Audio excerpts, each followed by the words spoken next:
Hi everyone, this is Ramalinga Prasad Kuppa. Welcome to my channel Pharma World. Today's topic is handling of market returns as per section 14.5 of ICH Q7.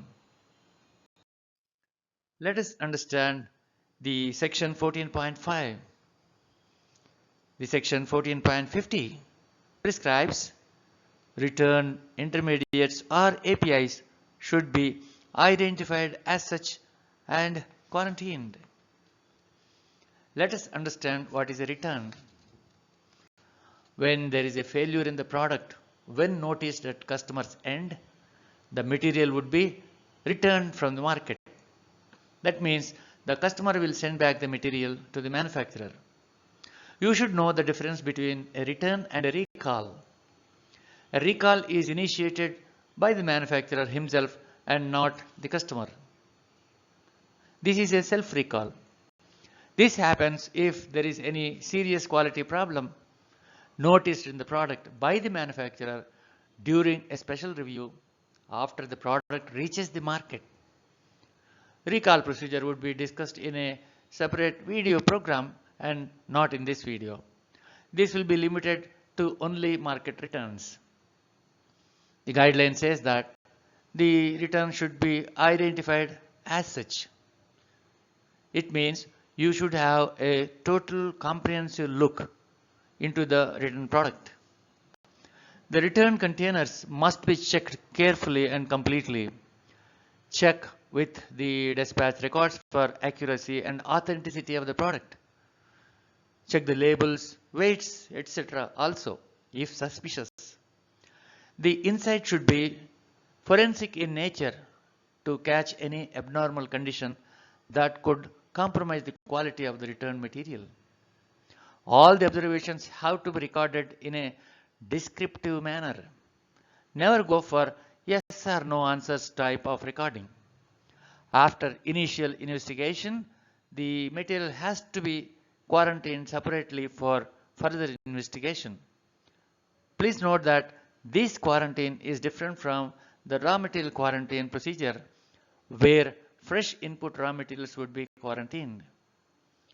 Section 10.11 prescribes to have a separate storage areas for return materials unless there is another alternative system to prevent unintentional or unauthorized use of such return materials.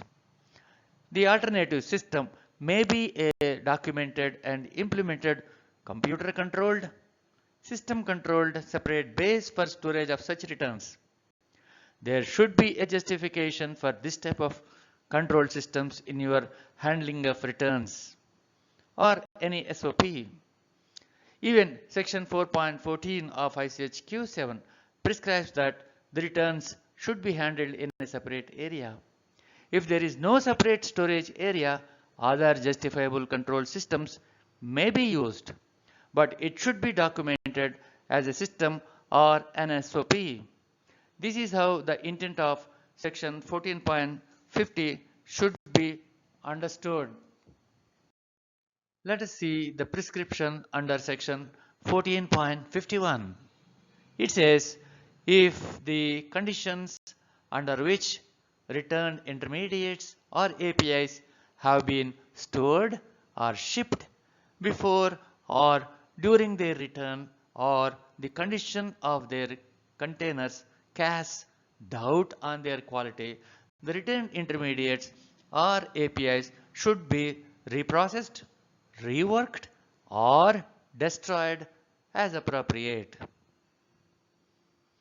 If there is a suspicion on the quality of the return containers, they can be taken for reprocess, rework or destruction as appropriate. Let us see. The storage conditions of the material at the customer's end, the storage conditions before shipping and during shipping have also to be considered for investigation.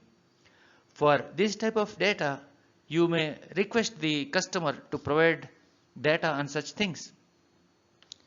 You have to look into how the containers were returned. Are they intact? Is there any evidence of pilferage or any sabotage or damage to the product during storage at customer's end or during transportation? For establishing this aspect, the transport conditions, including temperature conditions under which the product was returned, should also be checked. This data has significant impact on cold chain supplied materials, moisture sensitive or light sensitive materials. Data loggers for temperature are generally installed in the transportation vessel when the temperature sensitive materials are shipped. So the data logger data has to be checked. These additional forensic checks have to be performed to establish the quality status of the product inside the containers. Since the material had gone out of control of the manufacturer and the manufacturer is not sure of the real status of the material returned, all these checks are necessary. For taking a decision on any of these options, the conditions may be: option 1 is if the original seals are intact and there is no element of suspicion on the status of the packaging of the containers, the seal numbers may be checked with the dispatch record and confirm that the seal numbers are tallying with the record. Then the batches may be reprocessed. Reprocessing may include repackaging also if the expiry date of the product is still too long. However, if the expiry date is too closer to the time of return, it is recommended to reprocess the batch. Option 2 is if there are containers which are opened at the customer's end or returned, then additional testing has to be carried out to check for any other potential contaminants in the returned product. This is in addition to the routine complete testing. Based on the outcome of the analytical results, a risk assessment may be done and the batch may be reprocessed. If the risk assessment report recommends that rework may be carried out, then a sample may be submitted to development section, or you can call it R&D for recommendation on a rework procedure. Such reworked batches have to be quarantined until complete evaluation, including any screening of any potential residual solvents, if the rework procedure uses different solvents other than in the original process. The option 3 could be if there is no possibility of reprocess or rework by any means, it should be destroyed. The destruction record should have all the details of investigation and final decision on the destruction. Let us see the prescription under section 14.52. Records of returned intermediates or APIs should be maintained. For such return, documentation should include name and address of the consignee, intermediate name or API, batch number and quantity returned, reason for return, use or disposal of the returned intermediate or API. The records should include name of the customer, name of the product, batch number, quantity returned. Here there is a point.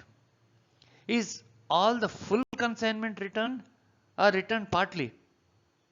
If a part quantity is returned, the reasons for rejection may not necessarily be only quality related.